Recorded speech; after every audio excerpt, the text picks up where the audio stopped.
Hanggang ngayon, wala po akong trabaho. Yung asawa ko, wala po trabaho. Bali, ako po yung bumubuti sa pamilya ko. Yung anak ko po, nagagata. Yung dalawa ko po, mag-aaral. Sa ginawa niya po, progress sa pamilya ko. Paano ko po ba-sustentuhan lang yun? Hindi po kayo makapagtrabaho. Kasi sobrang higit. Hindi pa pinakakapal yung mukha ko para bumalik ako sa tumiti. Sa kanya po parang wala lang kasi pera siya.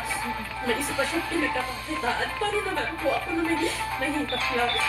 Hindi naman po tama yun. Whether mahirap kayo, hindi naman po kayo po ay nakagawa ng Kaya nga po, tapos isa pa po isa po nababaysitan ng nanay ko na mismo sa lupon, hanggat ng lupon, kukwestiyonin niya kung kaya kong ituloy yung kaso. Bakit po? Dahil po yung pera.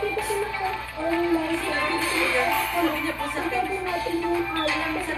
akin, nakadali ka na ba na magsampa ng kaso? Sabi ko po, hindi ko pa na-try. Sabi niya, alam mo bang gusto lang yan?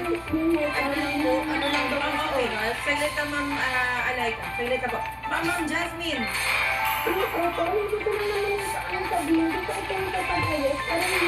Ma'am Jasmine, ito po yung kanina ko pa sinasabi sa inyo. If kayo po